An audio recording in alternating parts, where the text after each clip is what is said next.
안녕하세요. 이번 시간은 애니어그램 5번 유형 아이들에 대해서 좀 알아보는 시간을 갖도록 하겠습니다. 앞에 유형들 할 때도 계속 말씀드렸지만 3개의 유형이 같은 카테고리로 되어 있다고 말씀드렸죠. 그래서 5번, 6번, 7번은 앞으로 계속 해나가겠지만 머리형, 사고 중심이에요. 이 친구들은 생각이 굉장히 많죠. 왜? 세상이 불안해요. 세상이 온통 걱정거리로 가득해요. 그래서 겁이 많고 불안감이 가득해요. 그래서 그걸 해결해야 되잖아요. 생각이 많은 거죠. 그 중에 첫 번째, 이 시간에서는 5번 유형에 대해서 좀 알아보도록 하겠습니다. 먼저 5번 유형 학생들의 별명은 사색가. 생각이 많다고 했잖아요. 그러니까 생각이 당연히 많은데 무슨 생각을 하겠어요? 이들의 특징은 지적 호기심이 굉장히 많아요. 그래서 어떤 거에 대한 탐구, 그 다음에 어떤 걸 관찰하고 이런 것들을 굉장히 좋아해요. 정리해서 말씀드리면 지적 호기심이 많고 객관적이고 관찰력, 통찰력들이 풍부하다. 또한 아주 논리적이고 분석적이에요. 어떤 사물을 볼 때 논리적인 사고, 분석적 사고를 많이 해요. 이 친구들의 특징이 그래서 과학 과목을 선호하는 경향을 발견을 해요. 제가 상담을 하거나 코칭을 할 때 보면은 그런 특성이 좀 나타나더라. 어떤 걸 파고 들어갈 때 어느 정도 아주 전문가적인 지식까지 접근을 하더라는 거죠. 이렇게 자기가 관심 있는 분야에 들어가면 수박 겉핥기가 없어요. 굉장히 깊이 있게 들어가는 경향을 갖고 있다. 그런데 이게 이제 동전의 양면이라고 항상 말씀드리잖아요. 약점으로 작동할 때는 이제 혼자서 그렇게 있는 걸 좋아하는 거죠. 아무래도 생각하고 탐구하려고 하니까 어쩔 수가 없어요. 혼자 생활하는 것, 혼자 있는 시간을 보내는 걸 좋아하다 보니 자연스럽게도 사교성도 부족하죠. 어울릴 수 있는 시간이 없잖아요. 그러니까 당연히 말로 어떤 자기 감정을 표현하고 뭐 행동하는 것 이런 것들이 굉장히 적죠. 생각이 많고 본인이 파고 들어가는 쪽에만 계속 집중을 하다 보니까 그 공부한 거나 어떤 걸 연구한 내용들을 행동으로 옮기는 게 좀 한 템포 늦어요. 그래서 옆에서 봤을 때는 행동이 조금 부족하지 않나, 실천력이 좀 부족하지 않나 이렇게 보여지기도 해요. 근데 그들 머릿속에는 이미 많은 것들을 준비하고 있을 수 있다라는 거죠. 그래서 그거를 옆에 계시는 선생님들이나 뭐 상담하시는 분들, 특히 부모님들이 잘 관찰하셔갖고 그걸 이렇게 발표하고 외부에 표출시킬 수 있도록 지지하고 격려를 좀 해주면 도움이 되겠다라는 거죠.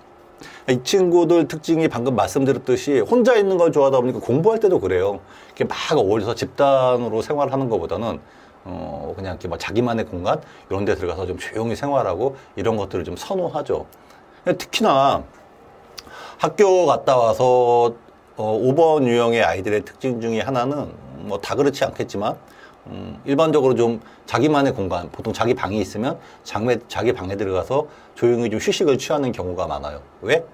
하루 종일 학교에서 아이들하고 어울리고 같이 뛰어놀고 얼마나 에너지가 소진됐겠어요. 그래서 이 친구들은 그런 에너지를 어떻게 해요? 다시 끌어올리는 시간이 필요해요.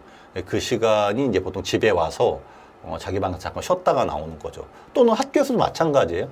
쉬는 시간에 총 딱 치면 막 주변에 난리가 나죠. 쉬는 시간이잖아요. 이 친구도 뭐예요? 쉬어야죠. 어떻게? 조용히. 조용히 자기만의 시간을 보내는 경우도 많이 5번 친구들한테서는 발견할 수 있다. 학습할 때 나타나는 특징 중에 아까 말씀드린 거 연동을 시키면 학교에서 선생님이 과제를 내줘요. 그럼 보통의 아이들은 어느 정도 하면 제출을 한단 말이에요. 근데 이 친구는 예를 들면 10가지의 과제를 하기로 했으면 그게 본인의 기준에 안 맞는 경우가 발생하면 본인의 기준에 맞춰 12, 13까지 준비를 하는 거예요. 좋죠. 파고 들어가는 것. 근데 뭐 하는 거예요? 제출을 해야 되는데 결과물을 보여주질 않는다는 거죠. 그러니까 표현을 하고 정시에 아까 제출을 해야 되는데 그런 게 약간씩 늦어질 수 있더라. 근데 뭐 본인이 그걸 준비를 안 해서가 아니라 본인이 더 자꾸 탐구를 하다 보면 호기심이 가득하니까 자꾸 옆으로 더 파고 들어가는 거예요. 그래서 이거를 적당한 시점에서 이미 너는 충분히 잘 됐으니까 발표를 해도 괜찮다고 아까 말씀드린 대로 주변에서 좀 지지해주고 격려를 해주는 것도 필요하다라는 거죠. 칭찬받을 때는 다른 거보다는 오늘 옷 잘 입었네 이런 거보다는 후원 아이들한테는 뭐에? 지적인 능력에 대한 칭찬을 구체적으로 해주는 게 좋아요. 아, 이번 과제를 이렇게 다양한 분야에서 뭐 구체적으로 나오겠죠. 어떤 과제에 따라서 준비를 잘 했구나 라고 해줘야지. 오늘 옷이 잘 어울린다. 이것도 나쁘진 않죠. 그런데 그거보다는 본인의 지적 탐구에 대한 평가를 받는 거를 조금 더 좋아하더라. 그래서 5번 아이들을 대할 때 주변의 부모님이나 부모님들도 이제 종종 오류를 범하시는 것 같아요. 판단에 대한. 선생님들이야 뭐 당연히 그럴 수 있죠. 많은 학생들을 대하니까. 뭐냐면 어떤 의견을 물어봤을 때 반응이 약간 이렇게 뭐라고 하나 이렇게 확 눈에 띄지 않을 경우가 굉장히 많아요. 뭐 오늘 뭐 예를 들면 집에서 오늘 저녁에 뭐 밖에 외식하러 같이 갈래? 아빠하고 엄마하고 그러면 네, 뭐 이 정도예요. 그래요. 그럼 이제 어머니 아버지도 성향이 있을 거 아니에요. 엄마 아빠도 성향이 있을 텐데 아니 이게 좋다는 얘기야 싫다는 얘기야.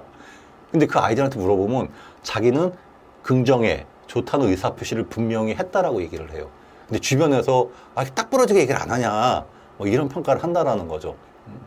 그런 부분들도 세심하게 좀 관찰을 해주시면 좋을 것 같다. 그리고 아까 말씀드린 대로 그 친구만의 공간, 그 친구만의 시간은 좀 보장을 해주는 것, 그리고 관심을 가져주는 것들, 이런 것들이 좀 많은 도움이 되지 않을까 싶어요. 이어서 다음 시간에는 6번, 7번 이어서 저희가 그 사고형을 마무리 지을 테니까 그 내용도 참고해 주시면 크게 좀 도움이 되지 않을까 싶습니다. 5번 유형의 아이들에 대한 특성은 여기서 마치겠습니다. 감사합니다.